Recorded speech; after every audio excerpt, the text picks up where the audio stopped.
Basta anak, mabuti kang tao.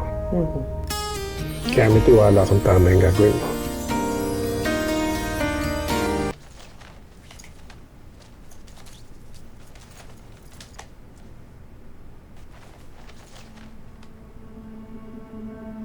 Pa, ma.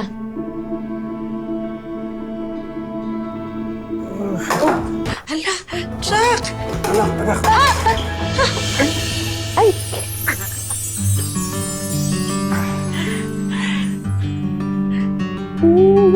Oh, nagagalaw niya na. Pasensya na anak. Nagbibiro lang. Magaling na ako. Dahil sa therapy na ginagawa ko, kaya maraming salamat sa'yo. Anak, ano? Paano ka? Bakit ka niluluha? Ma, pa. Di ba ako pwede mag-manifest para sa iba? Dahil ba kay Joaquin to? Naku, sinasabi ko na nga, be. Ayaw mo muna magsalita si Faith. Ipinagdadaanan po pala si Joaquin. Nagre-recover pa lang po siya sa kondisyon niya. Ma, di na po pala nakontrol yung galit niya.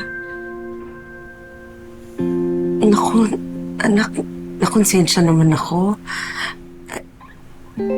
Kasi naman, binash ko kagad siya dahil dun sa video na napanood ko eh. Hindi ko naman alam yung totoong storya.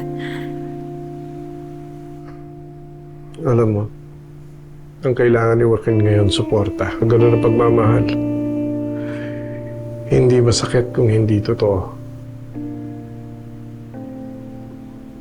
Sorry anak kung na-judge ko kagad si Joaquin, ha? Alam mo ang pwede mong gawin ngayon at hilingin sa universe? Yung bigyan ka ng malinaw na pag-iisip para gawin kung ano yung tama. Naniniwala na po kayo sa manifestation? Tinuruan mo ako, anak, eh. Pasensya ka na kasi. Nung mga panahon namin, wala namang ganyan talagang manifestation na yan. Ang alam lang talaga namin, yung mga tipong sex bomb. Kung ano ang nasa puso mo, sundin mo yun. Hindi. Ganito yon. Kung ano yung sinisigaw ng puso mo, yun ang gawin mo.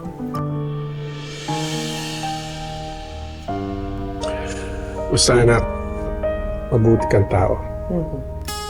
Kaya may tiwala kung tama yung gagawin mo.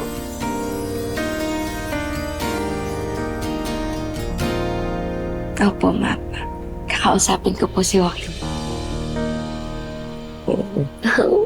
Sige na.